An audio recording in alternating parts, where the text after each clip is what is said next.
მოდი ამოვხსნათ ასეთი ფესვიანი გამოსახულება.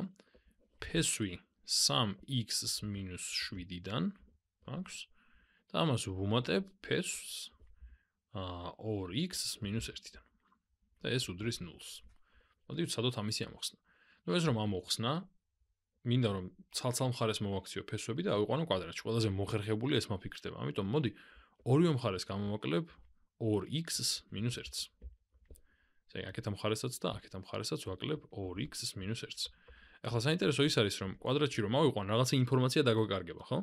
იმიტომ რომ კვადრატში შეიძლება ავიყვანო დადებითი რიცხვი, ანუ უარყოფითი ორივე მომცემს ერთსა და იმავე კვადრატს.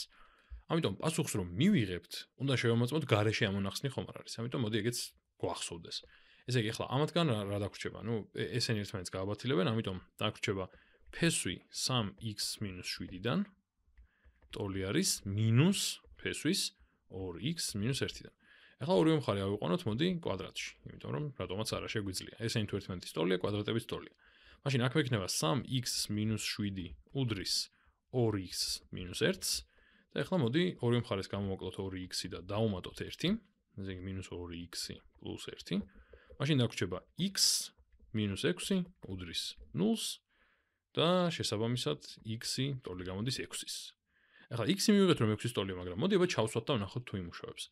ესე იგი მექნება ასეთი რაღაც. მექნება 3-ჯერ x-7 პლუს 2-ჯერ x-1 ტოლია 0-ის. ნუ ფესვები ცხადია.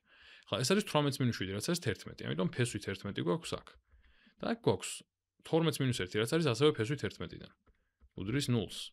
მაგრამ აშკარად ესენი ამათი ჯამი არ არის 0, ამათი ჯამი არის 2-ჯერ ფესვით 11. და 2-ჯერ ფესვით 11 არ უდრის 0-ს. ესე იგი გამოდის რომ ერთადერთი პასუხი რომელიც მივიღეთ არ არის ამის ამონახსნი. გარეშე ამონახსნი არის. იმიტომ რომ შემეძლო რომ მინუს ფესვი 2x + 1-ის ნაცვლად დადებითი ფესვი 2x + 1 ამეყვანა, ხო? კვადრატში. ასე რომ გამოდის რომ სინამდვილეში აი ამ საწყის გამოსახულებას არ აქვს საერთოდ ამონახსნი. საკმაოდ საინტერესო არის მაგაზე ფიქრი, რატომ არ აქვს ამას ამონახსნი და ეს გამოვიდა ესე იგი გარეშე ამონახსნი აი ამ განტოლების.